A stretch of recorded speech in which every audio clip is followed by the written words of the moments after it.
Hello everyone, स्वागत है आप सभी का।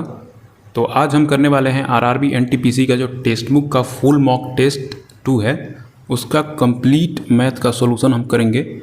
और टेस्ट नंबर 1 हमने अपलोड कर दिया है, तो आप जाके उसे देख सकते हैं, क्योंकि वहाँ पे मैंने जितने भी बेस्ट तरीके हो सकते हैं सभी डिस्कस किया है वहाँ पे। तो चलिए हम स्टार्ट करते हैं इसे। यहाँ पे पहला क्वेश्चन ये बोल रहा है कि कुछ इस प्रकार दे रखा है आपको और इसका मान ज्ञात करना है आपको। तो आपको पता होगा कि जब इन्वर्स होता है तो उसका जो है हम बटा में कर देते हैं, मतलब 3 के पावर 5, 1/4 के पावर 5, 1/5 के पावर 5। देख सकते हैं कि पावर जो है सेम है, तो क्या हम इसे ऐसे लिख सकते हैं? क्या हम इसे ऐसे लिख सकते हैं? जी बिल्कुल लिख सकते हैं। पंचों का 20 3 60, 1/60 और इसका पावर 5। तो देख सकते हैं कि ये आ जाएगा आपका आंसर। तो बहुत छोटा सा क्वेश्चन था, इसमें आपको टाइम नहीं लगाना है छोटे छोटे क्वेश्चन में। तो यहाँ पे क्या बोल रहा है कि एक थैले में 7 लाल, 8 सफ़ेद और 9 काली गेंदें हैं। 4 गेंदों यादृच्छिक रूप से निकाली जाती है। निकाली गई किसी भी गेंद के सफ़ेद नहीं होने की प्रायिकता ज्ञात कीजिए।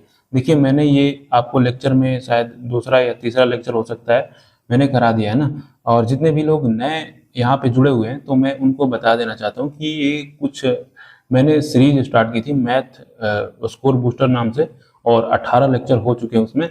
और वहाँ पे मैंने हर कंसेप्ट जितने भी आपके एग्जाम्स में पूछे जाएंगे या उससे ऊपर लेवल के हर कंसेप्ट को डिस्कस कर दिया, और ये आपके लिए बेस्ट प्रैक्टिस मटेरियल हो सकता है। अभी के टाइम पे आपको केवल प्रैक्टिस ही करनी है।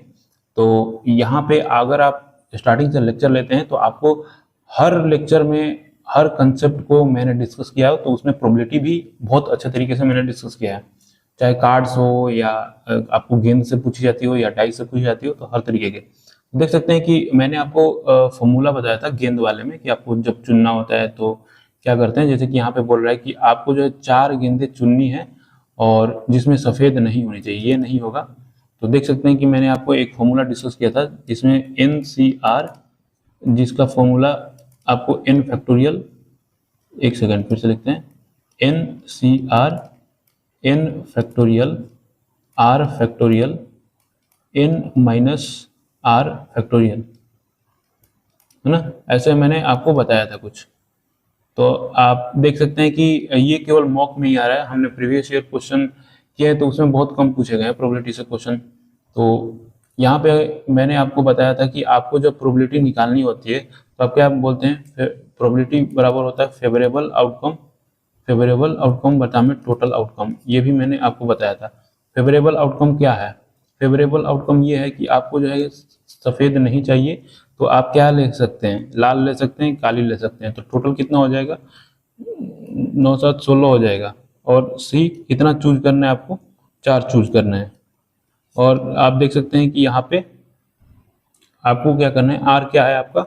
4। मैंने फास्ट तरीके भी बताए इसका ना, तो यहाँ पे मैं आपको समझा देना चाहता हूँ, एक बार आपको रिवाइज हो जाए। तो आर फैक्टोरियल क्या हो जाएगा? 4 का फैक्टोरियल। और यहाँ पे 16 में से 4 जाएगा, देख सकते हैं n 16 है और ये r जो है 4 है, तो आपका जो है 12 फैक्टोरियल हो जाएगा। तो इसे आप पहले सोल्व करें। तो यहाँ पे आप देख सकते हैं कि 16 गुणे 15 गुणे 14 गुणे 13 गुणे 12 फैक्टोरियल लिख देते हैं, क्योंकि 12 फैक्टोरियल यहाँ पे नीचे है ना। आपको मैंने ये सभी चीज़ें बता दी है, अगर आप लेक्चर लेंगे तो वहाँ पे आपको पता चलेगा, क्योंकि भाई प्रोबेबिलिटी बहुत अपने आप में बड़ा चैप्टर है, तो यहाँ पे फिर से एक्सप्लेन करने के लिए आप नहीं बोल सकते मुझे। तो यहाँ पे अगर हम बात करें तो जो भी कटता है कटा देंगे। 2 7 14 और 4 चौका 16, 3 5 15। तो यहाँ पे देख सकते हैं कि जितना भी कट सकता था मैंने कटा दिया आपको। और जो आपको ये तो फेवरेबल आउटकम निकला है, आपको टोटल आउटकम भी निकालना है। टोटल आउटकम क्या हो जाएगा? 8 7 15 9 24, जितने भी आप जोड़ देंगे। और 24 में से हमने कितना चूज किया था? 4 चूज किया था। 24 में से हमने 4 चूज किया था। तो ये देख सकते हैं कि कुछ इस प्रकार आपको देखने को मिल जाएगा। तो 4 हो जाएगा r फैक्टोरियल, और आपका जो है ये यहाँ पे हो जाएगा 20 फैक्टोरियल। तो अगर आप इसे फर्दर सोल्व करेंगे, 24 23 22, 21, 20 फैक्टोरियल लिख दे रहे हैं क्योंकि 20 फैक्टोरियल नीचे है, तो उससे कट जाएगा 4, 3, 2, 1। तो ये आपका 20 फैक्टोरियल। देखिए इतना लेंदी नहीं रह जाना है, मैं आपको बस यहाँ पे एक्सप्लेन कर रहा हूँ ना, चीज़ें बहुत शॉर्ट में आप कर सकते हैं। आप देखेंगे तो लेक्चर में मैंने बताया हुआ है। तो 2 से 11 बार में कट जाएगा, 4 छक्के 24 हो जाएगा, 3 सते 21 हो जाएगा। तो देख सकते हैं कि कुछ इस प्रकार है, और थोड़ा सा हम कलर को चेंज करेंगे ताकि आपको अच्छे से दिखाई दे। तो यहाँ पे अगर हम बात करें तो आप देख सकते हैं कि ये जो है आपका टोटल आउटकम है। तो फेवरेबल आउटकम क्या था आपका, यहाँ पे देखेंगे तो 4 गुणे 5 गुणे 7 गुणे 13 था, और टोटल आउटकम क्या हो गया 6 गुणे 23 गुणे 11 गुणे 7। तो 7 से 7 काट देंगे, कुछ और कट रहा है तो कटा देंगे। 3 दूनी के 6, 2 दूनी के 4, तो 5 दूनी के 10, और 13 से गुणा होगा 130 हो गया। और देख सकते हैं कि इसी में 130 आ रहा है, तो देखते हैं नीचे क्या आ रहा है। 11 तिया 33 और 23, एक बार क्या है ये 23 है ना, 23 थे 69, 69 से और 11 से गुणा करेंगे तो क्या हो जाएगा, 69 से 11 से 9 हो जाएगा, 9 6 15 हो जाएगा, 6 1 7, तो 7 5 9 हो जाएगा। आप देख सकते हैं कि यही हमारा आंसर है। बाकी आपको देखिए मैंने जो लेक्चर लिया उसमें बहुत शॉर्ट तरीके से बताया है कि आप कैसे ऐसे चीज़ों को बहुत फास्ट अप्रोच कर सकते हैं ना। तो यहाँ पे कुछ लोग नए होंगे तो उनके लिए मैंने बता दिया, बाकी तो अगर आप पहले से फॉलो कर रहे हैं तो आपको पता ही होगा।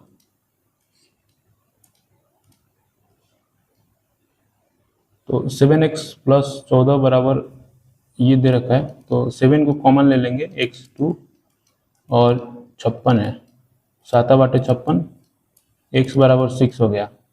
तो इसको अब यहाँ पे हल कर देंगे, तो x का मान 6 रख देंगे, 8 6 48, 480 और 30, तो कितना हो जाएगा 3 8 3 11, 4 1 5 5 2 10, आपका आंसर हो जाएगा। देखिए ऐसी बात नहीं है, उसमें जो प्रीवियस क्वेश्चन हमने किया प्रायिकता वाला ये वाला, तो इसमें आपका टाइम लगा, लेकिन ऐसे ऐसे क्वेश्चन आ रहे हैं तो यहाँ पे आपका टाइम भी तो बच रहा है। तो ऐसे ही आपको टाइम छोटे छोटे क्वेश्चन में बचाना है, और आपको जो है बड़े क्वेश्चन में टाइम को अच्छे तरीके से यूटिलाइज करना है।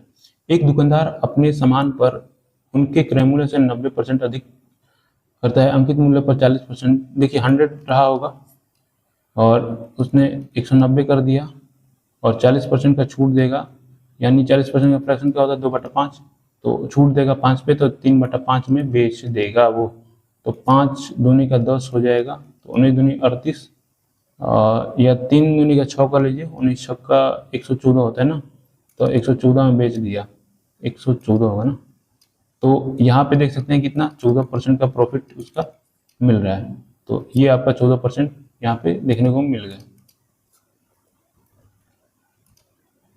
एक निश्चित धनराशि पर 2 वर्षों की अवधि के लिए वार्षिक रूप से संयोजित 10% की दर से चक्रवृद्धि ब्याज पर निवेश किया गया समान राशि को समान अवधि और समान साधारण निवेश किया गया था, तो यदि चक्रवृद्धि ब्याज और साधारण, देखिए अभी तक कोई ऐसा क्वेश्चन नहीं मिला है जो मैंने आपको कराया नहीं है। अगर आप देखिए ऐसा एक्सक्यूज कर रहे हैं कि नहीं मतलब बन नहीं पा रहा है लेक्चर देखने, तो वो आपकी कमी है ना।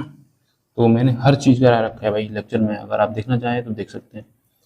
तो यहाँ पे मैंने आपको बताया था कि 2 वर्ष के लिए CI और SI का पूछे तो क्या आपको लगाना है P इंटू R बाई 100 का होल स्क्वायर, ये आपका छोटा सा फॉर्मूला होता है ना। तो यहाँ पे देख सकते हैं कि आपका जो अंतर दे रखा है 200 दे रखा है, और यहाँ पे अगर हम बात करें राशि आपको ज्ञात करना है, 10 दे रखा है, 100 दे रखा है, और इसका स्क्वायर 10, तो 10 बार में कट जाएगा 200, और यहाँ पे P और स्क्वायर कर देंगे तो 1/100 हो जाएगा, तो 20 हो जाएगा। P का वैल्यू जो है 20,000 हो जाएगा आपका आंसर। देख सकते हैं ये हो जाएगा। तो यहाँ पे देख सकते हैं कि फिर से वही क्वेश्चन रिपीट हो गया जो कि पिछले टेस्ट में हमने किया था, शायद RW का टेस्ट होगा शायद, आई थिंक। तो यहाँ पे हमने क्या किया था कि भाई जो 45 डिग्री पे साइन और कॉस का मान जो होता है वो 1/√2 होता है इसका भी, और 1/√2 होता है। देख सकते हैं कि दोनों घटेंगे तो 0 सेटिस्फाई कर रहा है इसका मतलब। तो यहाँ पे चलिए हम 45 डिग्री को पुट कर देते हैं। तो अगर 45 डिग्री पुट करेंगे तो यहाँ पे आप देखेंगे कि 1/√2 का ये 8 हो रहा है और यहाँ पे 1/√2 का 8 हो रहा है। तो क्या आप ऐसे लिख सकते हैं क्या, 1/√2 के होल स्क्वायर का 4, और क्योंकि ये 4 दूनी 8 ही हो रहा है ना, आप देख रहे हैं, और इसको भी ऐसे ही लिख सकते हैं। बाकी आपको अगर डायरेक्टली करना था तो वो भी कर सकते हैं। तो देखिए 1/2 हो जाएगा, एक स्क्वायर से खुल जाएगा रूट, और ये 4 हो जाएगा ना, तो ऐसे ही इधर हो जाएगा। तो अगर आप करते हैं तो 1/16 हो जाएगा, 1/16 हो जाएगा, और 16 इसका एलसीएम हो जाएगा, 2 हो जाएगा, 1/8 आपका आंसर हो जाएगा। तो देख सकते हैं कि चीज़ें रिपीट हो रही है। और एक छोटा शंकु जिसके आधार का क्षेत्रफल इतना है और आयतन इतना है, जिसे 12 पाई सेंटीमीटर स्क्वायर आधार के क्षेत्रफल और आयतन 96 पाई सेंटीमीटर क्यूब वाले एक बड़े शंकु के शीर्ष से काटा जाता है, तो शेष ठोस आकृति की ऊंचाई ज्ञात कीजिए। देखिए मैंने शंकु के सारे चीज डिस्कस कर दिया। जब भी मैं कोई भी मेंसुरेशन पढ़ाता हूँ उसके सारे फॉर्मूले मैं डिस्कस करता हूँ, लेकिन फिर भी मैं लिख दे रहा हूँ आपको कि शंकु का जो होता है, शंकु कुछ इस प्रकार से बनता है। आपको मैं फिर से यहाँ पे दिखा देना चाहता हूँ। शंकु कुछ इस प्रकार से बनता है, जो लोग जानते हैं कोई बात नहीं, जो लोग नए हैं वो जान लेंगे। तो ये है और ये त्रिज्या होती है। तो देखिए ये होता है ना कि शंकु का अगर आयतन पूछ दे, ये आधार है, आधार जो होता है इसका वृत्त होता है और आधार का क्षेत्रफल पाई आर स्क्वायर होता है, और इसका आयतन वॉल्यूम होता है 1/3 पाई आर स्क्वायर एच। देख सकते हैं कि इसके आयतन में जो है आधार का क्षेत्रफल भी सम्मिलित है। ये पाई आर स्क्वायर देखने को मिल रहा है आपको, ये आधार का क्षेत्रफल यहीं पे, तो इसका काम लेंगे हम यहाँ पे, है ना। तो चलिए यहाँ पे करते हैं।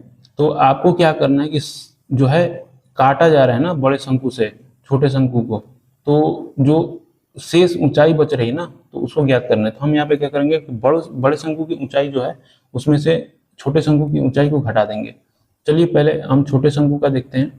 1/3 पाई आर स्क्वायर एच। देखिए आपको फॉर्मूला लिखना नहीं है, लेकिन मैं यहाँ पे लिख दे रहा हूँ समझाने के लिए।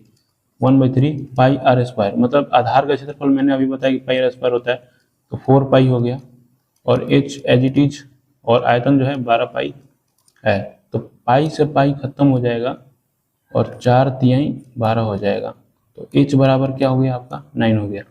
और इसी प्रकार अगर हम बड़े का ज्ञात करें तो इसका भी 1/3 पाई आर स्क्वायर एच होगा। 1/3 पाई आर स्क्वायर कितना दे रखा है 16 पाई, और एच आपको निकालना है 96 पाई हो जाएगा। पाई से पाई खत्म, 16 × 6 = 96, और एच बराबर आपका 18 हो जाएगा। तो देख सकते हैं ये बड़ा वाला का 18 है और इसका 9 है, तो आपका 9 हो जाएगा शेष का। तो बहुत ही आसान क्वेश्चन था ये। तो यहाँ पे क्या बोल रहा है कि ये कुछ डेटा दे रखा है और सम पदों का योग। तो देख सकते हैं कि ये कट रहा है, दो मिलके जो है 0 बना रहे हैं, दो मिलके, यानी दो क्या है सम ही है। तो ये और सम पदों तक बोल रहा है, तो ये 0 ही होगा। देख सकते हैं कटते रहेगा। मतलब मैं क्या बोल रहा हूँ कि एक प्लस में एक माइनस में, तो देख सकते हैं कि ये जोड़ा क्या है सम ही है ना, दो और दो मिलके 0 बना रहे हैं। तो सम कितना भी हो भाई उसका तो जो है शून्य ही होगा ना। तो बहुत ही बेसिक क्वेश्चन दे रखे हैं। देख सकते हैं कि हम जो सेशन लेते हैं उसका लेवल क्या होता है, इसका लेवल क्या है। विशाल शशांक से 4% प्रति वर्ष साधारण ब्याज पर 2500 रुपये उधार लेता है, और अभिषेक जो है 8% प्रति वर्ष के चक्रवृद्धि ब्याज पर उधार लेता है। विशाल 2 वर्ष के बाद अभिषेक से पैसा लेता है और शशांक को चुकाता है। तो लेन देन में विशाल का अर्जित लाभ क्या हो जाएगा। देखिए बात जो है 2 वर्ष की हो रही है। अगर हम एसआई की बात करें तो 2 वर्ष पे 4%, 4 दूनी के 8। हमें नाम से कोई मतलब नहीं है कि शशांक क्या है, कुछ नहीं है। हमें पता है कि क्या करना है, ये हमें पता है ना। और ये 8% है और ये 2 साल का सीआई है, तो क्या हो जाएगा, तो 8 दूनी 16, 8 8 64। देखिए भाई सक्सेसिव, मैं यहाँ पे मुझे याद है, चाहे आपको याद होगा ये, क्योंकि वैल्यू रिपीट होती रहती है, तो सक्सेसिव लगा लीजिए अगर नहीं याद है तो भाई क्या कर सकते हैं। लेकिन ये सब चीज़ें तो याद होनी चाहिए जो बार बार आ रहा है। 16 64 100, यही मैंने किया 16.64। अब लाभ क्या होगा। अब यहाँ पे क्या हो रहा है कि उधार लेता है और अभिषेक को उधार देता है। ये जो है यहाँ पे 8% इसका रेट बना, लेकिन ये क्या किया कि इसको जो है जो पैसा लिया था उधार, उसको क्या किया कि 8% के 2 बार चक्रवृद्धि ब्याज पे दे दिया। और उसको इतना मिल रहा है, इतना इसे चुकाना पड़ेगा 8%, लेकिन लाभ कितना ले रहा है भाई, देख रहे हैं कि लाभ ये जो है इतना ले रहा है 8.64 लाभ ले रहा है। तो ये इस रुपए पे इतना लाभ ले रहा है 2500, 8.64% है तो 100 हो जाएगा नीचे, है ना।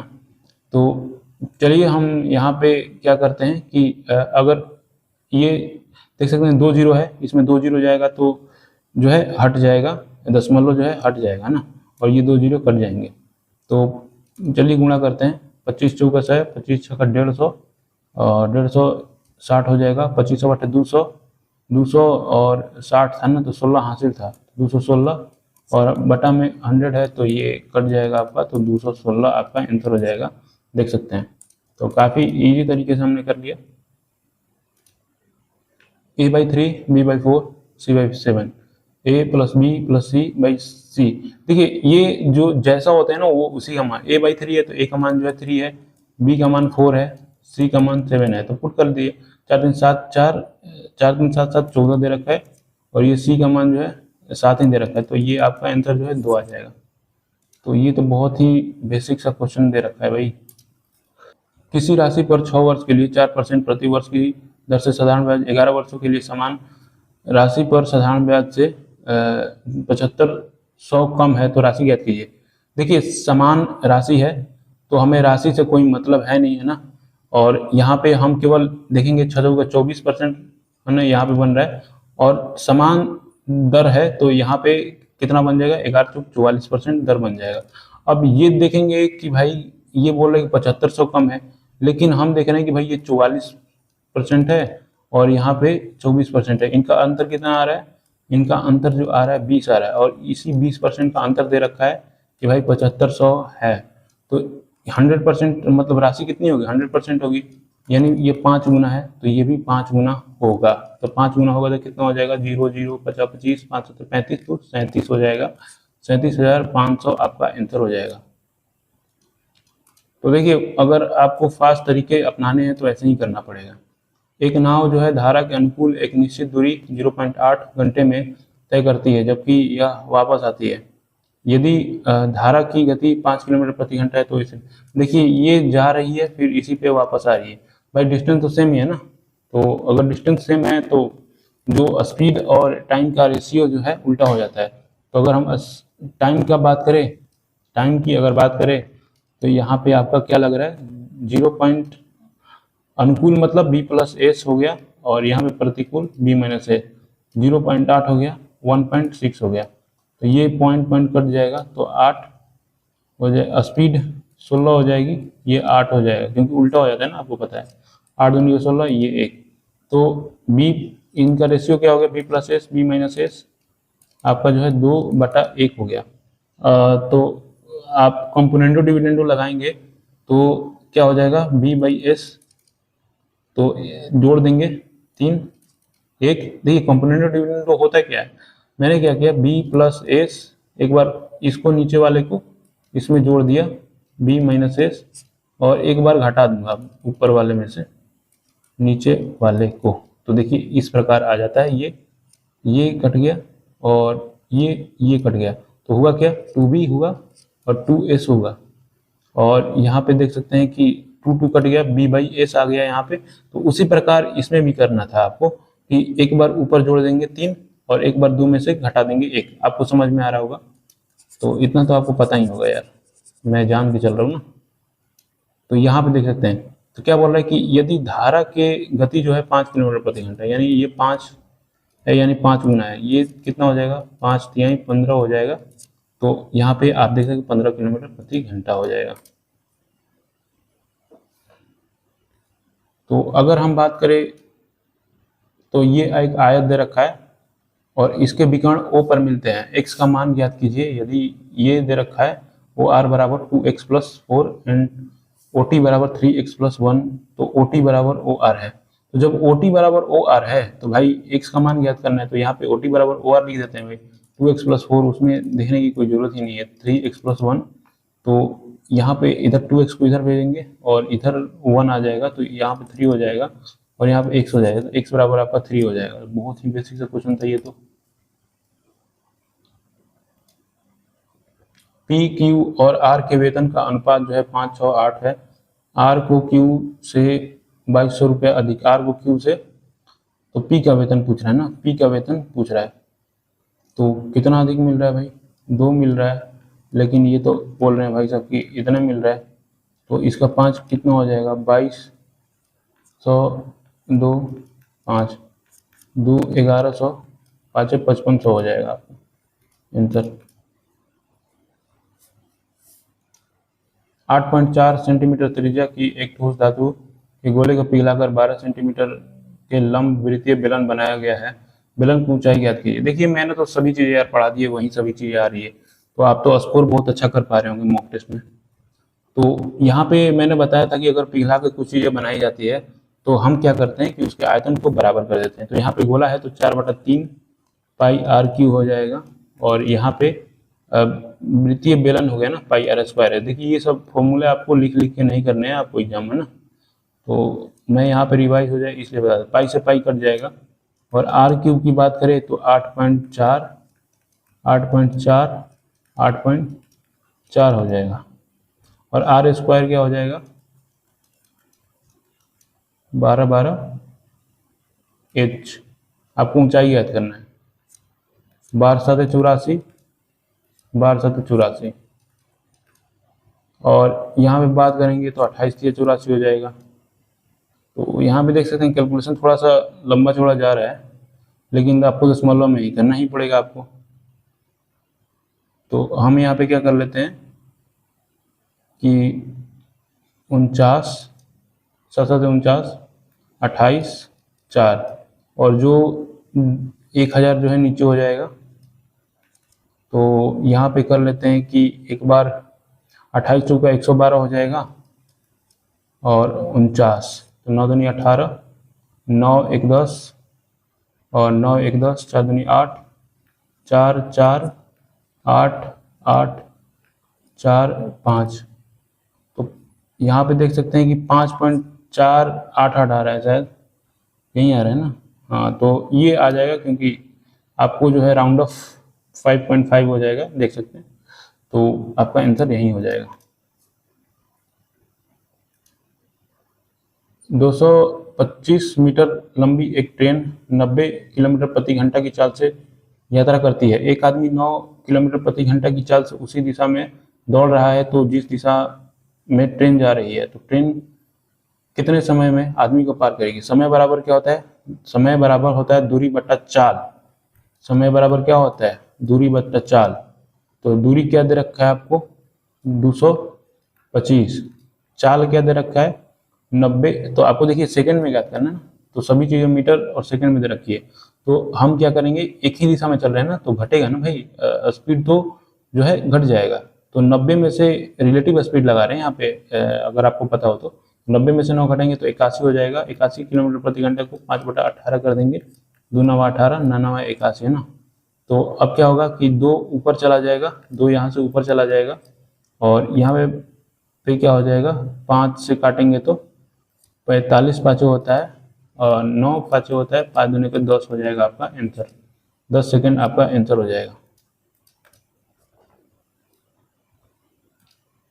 एक महिला ने 100 रुपये 10% वार्षिक ब्याज की दर से जमा किया। चक्रवृद्धि ब्याज दर पर अवधि के अंत में महिला ने 121 प्राप्त हुए, तो उसने बैंक, अरे भाई बहुत ही आसान है, 10% का 2 बार सक्सेसिव लगाएंगे तो 21% मिलता है। तो आपको अमाउंट बनाना है तो इसमें 21 जोड़ देंगे तो 121 बन जाएगा, तो 2 वर्ष हो जाएगा आपका आंसर। एक प्रतियोगी परीक्षा में 20 प्रश्न हैं, जिसमें से प्रत्येक में 4 विकल्प होते हैं। यदि छात्र के पास प्रश्न छोड़ने का विकल्प भी है तो वह कितने तरीकों से सभी प्रश्नों को हल कर सकता है। देखिए यहाँ पे उसके पास कितने कॉम्बिनेशन हो सकते हैं भाई, तो हो सकते हैं कि भाई देखिए 4 विकल्प है, 4 विकल्प है, और एक उसके पास छोड़ने का भी विकल्प है। इसका मतलब टोटल उसके पास 5 है, और ऐसे 20 प्रश्न, मतलब ये एक प्रश्न के लिए है, और ऐसे 20 है, ऐसे से चल के जाएगा 20 तक, है ना, 20 तक जाएगा। तो क्या आप इसे लिख सकते हैं कि 5 के और 20, जी बिल्कुल लिख सकते हैं। तो ये आपका आंसर हो जाएगा।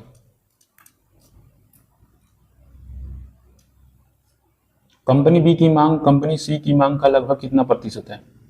कंपनी बी की मांग तो ये देख सकते हैं कि कितना है, 600 हो जाएगा क्या? और सी किधर है? 2500।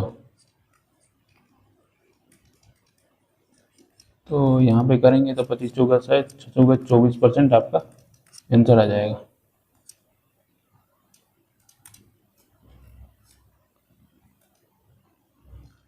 यदि परिमेय गुणांक वाले द्विघात समीकरण के मूल में से एक ये है तो द्विघात समीकरण को तो देखिए आपको एक फॉर्मूला बताना चाहूँगा। जब आपके पास अल्फा और बीटा दो मूल हैं तो उसके लिए आपको जो है जब द्विघात समीकरण ज्ञात करना तो क्या करेंगे कि एक्स स्क्वायर, एक सेकेंड अच्छे से लिख लेते हैं, जब अल्फा और बीटा दो मूल हो तो आपको x square minus alpha plus beta x plus alpha into beta कर देना है ना। तो ये आप नोट कर लेंगे। तो यहाँ पे चलिए हम चलते हैं और देखिए यहाँ पे अगर एक अल्फा मानते हैं कि 2+√3 है तो बीटा क्या होगा 2-√3। तो यहाँ पे आप देख सकते हैं कि एक्स स्क्वायर माइनस अल्फा, तो यहाँ पे अगर बात करें तो ये हो जाएगा 2-√3 हो जाएगा, ये एक्स हो जाएगा प्लस अल्फा 2+√3 2-√3 तो एक्स स्क्वायर और ये √3 से √3 कट गया 4x हो गया और 2 दूनी के 4 और 3 ए स्क्वायर में भी स्क्वायर लगा रहा हूँ, 2 दूनी के 4 हो जाएगा और ये 3 ही रहेगा -3 तो आपका 1 हो जाएगा। तो एक्स स्क्वायर -4x + 1 ये आपका आंसर हो जाएगा। ये थोड़ा अच्छा क्वेश्चन था। एक व्यक्ति एक समबाहु त्रिभुज की भुजाओं से होकर 20 किलोमीटर प्रति घंटा, 32 किलोमीटर प्रति घंटा और x किलोमीटर प्रति घंटा की गति से यात्रा करता है। तो यदि यात्रा की औसत गति 24 किलोमीटर प्रति घंटा है तो x का मान ज्ञात करें। देखिए समबाहु बोल रहा है तो क्या वो तीनों बराबर डिस्टेंस ट्रेवल करेगा? जी बिल्कुल करेगा। तो अगर हम मान लेते हैं कि वो इसे 100 और 100 और 100 ट्रेवल कर रहा है, यानी कि एवरेज स्पीड बराबर क्या होता है टोटल डिस्टेंस बटा में टोटल टाइम। तो टोटल एवरेज क्या दे रखा है आपको 24 दे रखा है, तो 24 एवरेज स्पीड बराबर टोटल डिस्टेंस क्या हो जाएगा 300 हो जाएगा। और आपको जो है तीनों का जो है एक बार अगर 100 चलता है तो 20 किलोमीटर, फिर यहाँ पे 100 चलेगा तो 32, फिर 100 चलेगा तो हम इसे मान लेते हैं x, तो 20 5 हो जाएगा और चौका 32 हो जाएगा, 25 चौका 6 हो जाएगा। तो बाकी देख लेते हैं कि क्या होता है। अगर यहाँ पे कुछ कट रहा है तो कटा देंगे, 6 चौका 24 हो जाएगा ना, तो 6 5 30 हो जाता है 50, 2 दूनी के 4 25, तो जितना कट सकता था हमने कटा दिया। अब देखते हैं कि किस लेवल तक कैलकुलेशन जाता है। तो यहाँ पे अगर हम कॉमन लेंगे तो 8x हो जाएगा और 8 5 40 x हो जाएगा, 8 जाएगा 25x हो जाएगा। हम नीचे वाले का सोल्व कर रहे हैं, आपको पता हो तो x, तो ये 800 हो जाएगा। तो ये देख सकते हैं कि अगर आप जोड़ेंगे इसे तो क्या हो जाएगा 25 4 2 6 65x हो जाएगा और ये 800 हो जाएगा, 8x हो जाएगा। तो ये हम थोड़ा सा अच्छे से लिख लेते हैं। तो ये नीचे वाला पार्ट था, ये देख सकते हैं। तो ये देख सकते हैं कि ये जो है उस तरफ जाएगा तो 2 से गुणा होगा, तो हम यहाँ पे लिख ले रहे हैं। तो 2 से गुणा होगा तो 65 दूनी 130 x और 8 दूनी 1600 और यहाँ पे 8x हो जाएगा और यहाँ पे 25 हो जाएगा, तो 25 8 200 हो जाएगा। तो यहाँ पे हम क्या कर लेते हैं कि अब इसको जो है 200 ही कर लेते हैं, 200x हो जाएगा और 1600 इधर कर लेते हैं और इधर भेज देते हैं तो 70x हो जाएगा। तो ये यहाँ पे आ जाएगा, x बराबर क्या हो जाएगा आपका देखिए थोड़ा सा कैलकुलेटिव हो रहा है, लेकिन क्या कर सकते हैं, तो 7 हो जाएगा। देखिए तो यहाँ पे अगर सिंप्लीफाई करेंगे इसे तो 22 7 154 होता है, 7 22 6, तो ये हो जाएगा आपका वैल्यू 22 6 7 कहाँ पे, ये है आपका वैल्यू। तो थोड़ा सा कैलकुलेटिव था, लेकिन कुछ नहीं था, क्वेश्चन में पहले भी कर चुके थे ये क्वेश्चन। 6 सेंटीमीटर त्रिज्या वाले एक वृत्त पर केंद्र से 10 सेंटीमीटर दूर एक बिंदु से खींची गई स्पर्श रेखा की लंबाई ज्ञात कीजिए। देखिए यहाँ पे अगर हम बात करें तो ये भी हमने डिस्कस कर लिया ना, तो इसके लिए वैसे तो आपको कोई डायग्राम बनाने की जरूरत नहीं होगी। 3 दूनी 6, 5 दूनी 10, 4 दूनी 8 दिख ही रहा है, ट्रिपलेट से मार सकते थे, लेकिन चलिए हम यहाँ पे डिस्कस कर लेते हैं कि क्या बोल रहा है। तो ये जो है त्रिज्या होगी, यहाँ पे केंद्र रहा होगा इसका, और ये बोल रहा है कि 10 सेंटीमीटर केंद्र से एक दूरी पर है कोई बिंदु, और स्पर्श रेखा की लंबाई यानी इसकी लंबाई ज्ञात करनी थी। इसकी लंबाई आपको ज्ञात करनी थी, स्पर्श रेखा की ना, इसकी लंबाई आपको ज्ञात करनी थी। तो ये दे रखा था 6 सेंटीमीटर और ये दे रखा था 10 सेंटीमीटर। तो देखिए आप या तो पाइथागोरस लगा सकते हैं, या अगर आपको ट्रिपलेट याद हो, 3 दूने 6 हो रहा है, 5 दूने 10 हो रहा है, तो 4 दूनी 8 हो जाएगा ये। नहीं तो आप जो है पाइथागोरस लगा के भी इसे निकाल सकते हैं। तो यहाँ पे बोल रहा है कि यदि 2019 में दोनों कंपनियों का आय बराबर थी, तो 2019 में कंपनी ए और कंपनी बी के व्यय का अनुपात ज्ञात करें। तो व्यय ज्ञात करना है, तो मान के चलते हैं कि 2019 की बात कर रहे हैं ना, तो 2019 की बात कर रहा है, तो ए का कितना है, ये देख सकते हैं कि ये वाला ए है ना, ए का 30 है, ये क्या दे रखा है, प्रॉफिट दे रखा है ना, हाँ प्रॉफिट दे रखा है, और बी का जो है 40 है।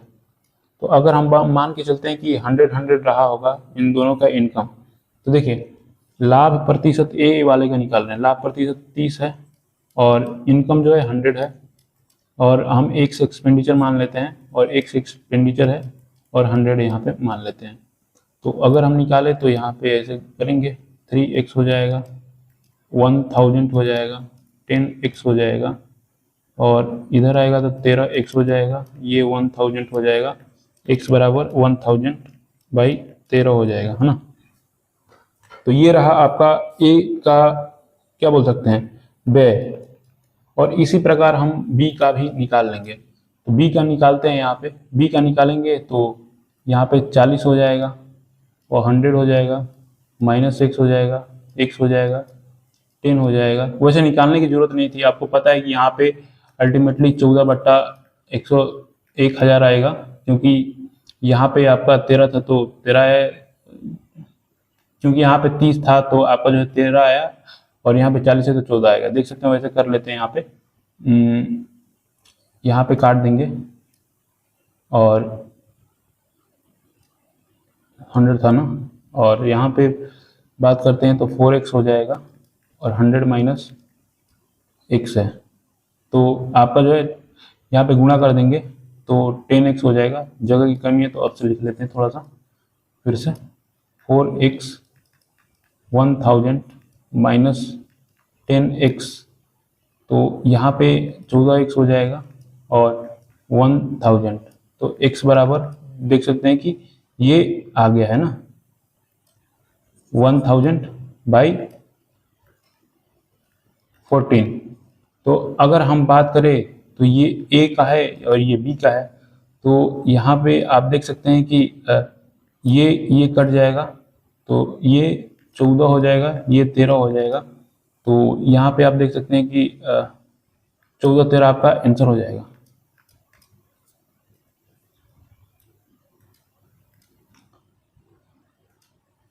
एक बनिया जो है 80 रुपये प्रति किलोग्राम और 85 रुपये प्रति किलोग्राम की दो चाय का अनुपात 82 रुपये में मिलाकर नई किस्में तैयार करने के लिए दोनों किस्मों को किस अनुपात में। तो देखिए मैं हर बार बताता हूँ कि जब दो चीज़ें दी गई हो और इसे मिला के कोई तीसरी चीज़ बनाई जा रही है तो आपको एलिगेशन यूज करना है। 80 है, 85 है, और जो है मिला के बनाया जा रहा है 2 3 3 अनुपात 2 हो जाएगा आपका आंसर।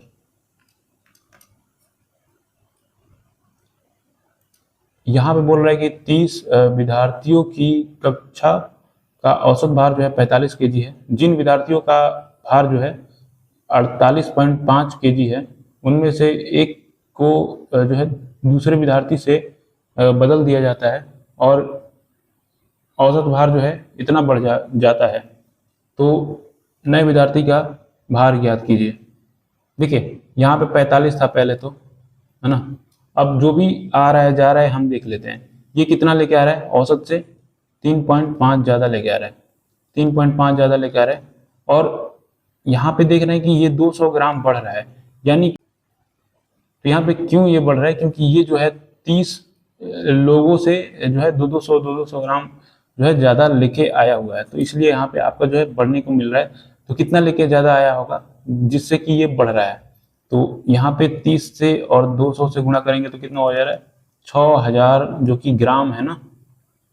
हाँ ये ग्राम है, तो इसे आप 1000 से भाग देंगे तो कितना हो जाएगा आपका, 6 हो जाएगा। तो यहाँ पे देख रहे हैं कि आपका जो व्यक्ति आया हुआ है तो आपका कितना लेके आया, 4551.35 प्लस है ना, तो आपका जो है 54.5 आंसर हो जाएगा।